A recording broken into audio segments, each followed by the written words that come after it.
Deep in the barren deserts of Nevada lies a place cloaked in secrecy and shadows. Area 51. Officially, it's a U.S. Air Force testing site, but to those who dare to ask questions, it's something far more enigmatic. Whispers of alien spacecraft, government cover-ups, and unexplainable phenomena have made this location the stuff of legends. Satellites avoid it, maps omit it, and those who get too close are met with armed guards and dire warnings. What really happens beyond those razor wire fences and hangars buried in the sand? Is it cutting-edge technology or something not of this world? Area 51 doesn't just hide secrets, it invites questions humanity might not be ready to answer. Before we dive into the stories, don't forget to hit the like button, subscribe to the channel, and turn on the notification bell. Story 1. A terrifying account from Area 51. My name is Mark Evans, a freelance journalist known for chasing after the kind of stories no one else dares to touch. When I caught wind of rumors about a newly discovered secret tunnel in Area 51, the most mysterious military base in the United States, I knew I had to go. No one came with me. My friends called it a crazy idea, and some even stopped talking to me when I mentioned sneaking into Area 51. But my curiosity outweighed my fear. Deep down, I knew this wasn't going to be just another story. It would change me forever. That night, there was no moon, and the icy wind howled across the Nevada desert. I had spent nearly 2 weeks researching maps and underground forums to pinpoint the exact location of the tunnel entrance. It was hidden beneath a layer of dry, rotting grass, obscured by a large boulder. As I pushed the boulder aside, a musty odor hit me like a wave, damp and suffocating. I shined my flashlight into the opening and saw a set of rusted metal stairs descending into pitch-black darkness. The tunnel was narrow, its walls covered in patches of moss, with long scratch marks, as if something, or someone, had desperately tried to claw their way out. I stepped in. Each step echoed unnervingly, making me feel as though the tunnel itself was alive and listening. After walking deeper for several minutes, faint, strange sounds began to emerge. Whispers, groans, and occasionally a light tapping noise, as if something was knocking on the walls from the other side. About half an hour into the tunnel, I came across a large red metal door standing alone in the darkness. It was covered in strange, cryptic symbols, and beneath them, a warning was scrawled in English. "Do not open. Lethal danger." The air was noticeably colder here, and I felt an overwhelming sense of dread. Something was wrong. I pressed my ear against the door, listening. At first, there was only silence, but then I heard it, a rhythmic tapping, soft and deliberate, like someone, or something, was pleading for help from inside. I hesitated. My hands trembled as I reached for the handle, but before I could make a decision, the door creaked open on its own. A freezing gust of air rushed out, carrying the stench of decay and rust. Inside, the room was pitch black. My flashlight revealed streaks of dried blood on the floor, trailing toward a metallic operating table. The table had deep gouges in its surface, as though someone had clawed at it in sheer desperation. I began to step back, my breath quickening, when my flashlight caught something. A shadowy figure standing motionless at the far end of the room. It was tall, emaciated, with pale, corpse-like skin. But the most horrifying part was its face, completely blank, devoid of eyes, nose, or mouth, as though it were a living mask. I froze, paralyzed with fear. Then the creature tilted its head, as if looking at me despite its lack of eyes. Slowly it began to move. Its footsteps made no sound even as they crossed the blood-stained floor. I turned and bolted, the beam of my flashlight bouncing erratically against the walls. Behind me, I could hear its silent pursuit, each step faster and closer. Eventually, I managed to escape the room and stumbled into a narrow corridor. There, a toppled filing cabinet lay scattered across the floor. In my panic, I rifled through the scattered documents and quickly realized they were records of a top-secret experimental project.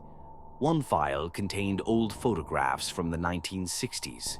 Scientists in hazmat suits posed alongside beings that were distinctly not human. Gray-skinned, with black, soulless eyes and frail skeletal frames. But it was the last photograph that made my blood run cold. It was the faceless creature I had just encountered, standing among the scientists, its long arms hanging lifelessly at its sides. The caption below the photo read, "Entity 019, escaped July 14th, 1965, retrieval failed." I stuffed the photo into my bag and ran, but the tunnel seemed to stretch on forever. I could feel it now. Something was watching me, following me just out of sight. When I finally saw the faint light of the exit, tears welled in my eyes. But just as I reached the threshold, I made the mistake of looking back. There, in the dim glow of my flashlight, I saw them. Dozens of faceless figures lined up silently in the darkness, all facing me. They didn't move. They didn't chase me. They just stood there, watching. Or whatever the faceless equivalent of watching was. I made it out alive, but I'm not the same person I was before. Every night when I close my eyes, I see them, their blank faces, their motionless silhouettes in the shadows. I don't know why they let me go. Maybe they wanted me to tell their story. But I know this. If you're reading this, do not go to Area 51. Whatever is hidden there is not meant to be found, and if you step into that darkness, you may never return. Or worse, you'll return as something else entirely. Story 2. The Forgotten Memories. A horror story from Area 51. My name is Nathan Reed, a former Air Force veteran with 10 years of service. After retiring, I worked as a security guard for military research facilities. One day, I received a strange offer from an old friend in the government, a temporary assignment at Area 51. The job sounded simple: ensure security for an underground experimental area for 3 days. I had no idea that after 72 hours, I would leave that place a completely different person, haunted and unable to trust my own memories. On the first day, I was flown to Area 51 in an unmarked helicopter. The entire area around the base was covered in a thick, eerie mist that made everything look surreal. When I arrived, I was led down a seemingly endless elevator shaft. The head of security, a tired-looking middle-aged man, handed me a handheld device resembling a tablet. The screen displayed a 3D map of the underground facility and a list of areas to patrol.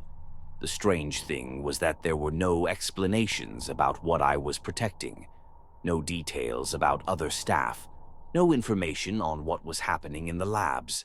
Only one warning: whatever happens, do not enter Section 7.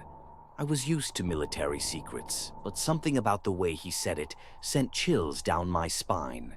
On the first night, I began patrolling the long, narrow corridors, illuminated by flickering fluorescent lights that seemed ready to go out at any moment. At first, everything appeared normal, but then I began hearing strange sounds, faint moans, whispers echoing through the air, as if someone were speaking in a language I couldn't understand. I followed the sound towards Section 7, the area I had been told to avoid. There, a large glass wall blocked the hallway, revealing a sealed room shrouded by white curtains. Behind the curtains, I could make out the shadow of a person, or something human-like, moving. The whispers grew louder. I shone my flashlight at the shadow, but as soon as the light hit it, the shadow disappeared, as if it had never been there. On the second night, while patrolling another section, I came across an unmarked door that wasn't on the map. The door led to a small room with a single metal locker placed in the center. The locker had a combination lock, but strangely, it was already open. Inside were several personal belongings: watches, ID cards, wedding rings. The eerie part was that every ID card had the same name, James Carter, but with different faces in the photos. A wave of unease washed over me. How could there be multiple people with the same name? And why were these personal items abandoned like this? As I turned to leave the room, the locker door slammed shut with a deafening bang. In that instant, I heard a whisper inside my head. "You don't belong here." On the third night, I woke up in a room I didn't remember entering. My last memory was patrolling a southern hallway. Now I found myself strapped to a metal chair, my hands cuffed to the armrests. In front of me was a large screen. A series of video clips began playing, and I froze in horror. The footage showed me, but not just from the past 3 days. It spanned weeks, even months. I watched myself interacting with lab staff, signing classified documents, and conducting interviews with unidentified individuals. But I had no recollection of any of it. A voice boomed through the room's speakers. "We've been experimenting with your memory, Nathan. But this time you won't be leaving here." I don't know how I escaped that room. It all felt like a blur. But as I ran through the hallways, the lights grew dimmer and dimmer. I could feel something following me. Not human, but an invisible presence filled with malice. At one point, I turned around and saw glowing red eyes in the darkness, followed by a massive, distorted shadow. I ran, too terrified to look back again. Finally, I found the elevator and rushed to the surface. When the doors opened, I found myself standing in the middle of the desert, with no sign of the underground base. When I returned home, I discovered my timeline of memories no longer aligned. I had lost weeks, if not months, of my life. Even now, I cannot remember what truly happened beneath Area 51. Story 3. The Delta Lab Secrets. A Scientist's Confession from Area 51. My name is Dr. Alan Foster, an astrobiologist who dedicated 15 years of my career to researching the possibility of extraterrestrial life. When I received an invitation from the government to work at Area 51, I thought it was the biggest opportunity of my life. However, I had no idea I was opening the door to an endless nightmare. What I'm about to recount is a fragmented and distorted part of my memory, one filled with haunting images. It might be denied or dismissed as mere fiction, but I swear every word of this is true. On my first day at Area 51, I was taken to an underground facility called the Delta Lab. This lab was located over 1,500 feet beneath the surface, surrounded by thick layers of security and state-of-the-art surveillance systems. In the center of the lab was a massive glass chamber. Inside it was a creature unlike anything I had ever seen. It resembled an amphibian, but its skin shimmered with a silver-like glow. Its large, glowing yellow eyes were closed, as if it were in hibernation, or perhaps dead. Dr. Monroe, the project leader, spoke briefly. "Your job is to study its DNA. Don't ask further questions." My instincts told me this creature hadn't just been found.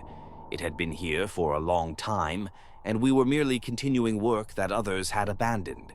In the first week, my team and I began analyzing tissue samples from the creature. What we discovered was beyond comprehension. Its blood was unlike any life form on Earth. It had the ability to regenerate cells at an astonishing speed, rendering it nearly immortal. One late night, while working alone, I noticed something truly bizarre. Under the microscope, the blood didn't just regenerate, it moved. It organized itself into patterns, resembling symbols or letters. It was as if the blood was trying to communicate. Chills ran down my spine.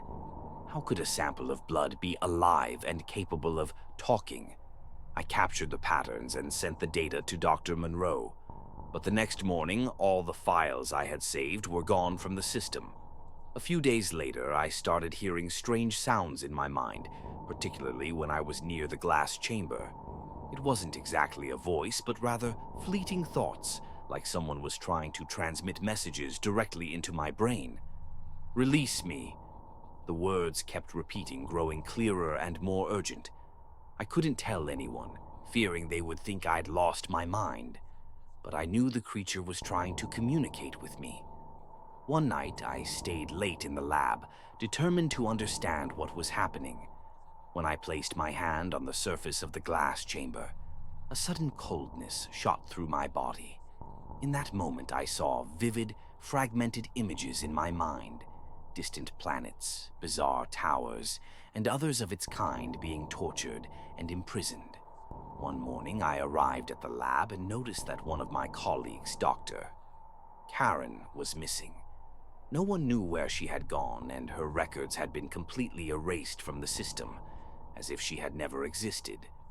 I questioned the others, but they were evasive, terrified to speak. It was clear they feared something far greater than being fired.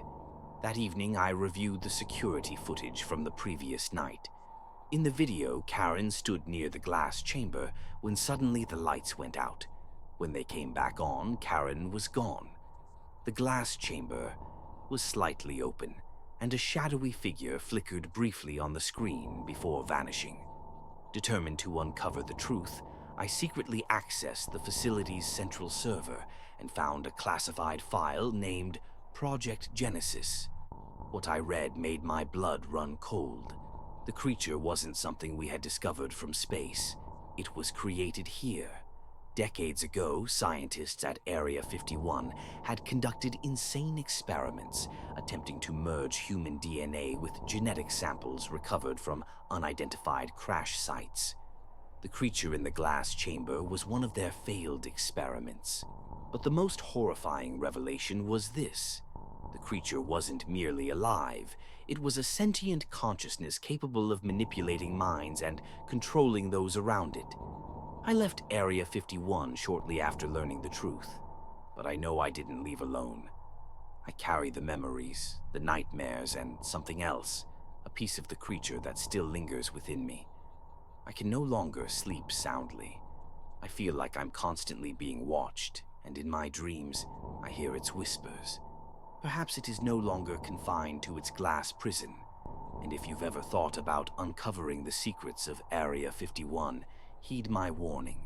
Some doors are best left closed forever. Story 4. The mysterious encounter at Area 51 through the eyes of a Singaporean visitor. My name is Daniel, and I had recently moved to the United States from Singapore.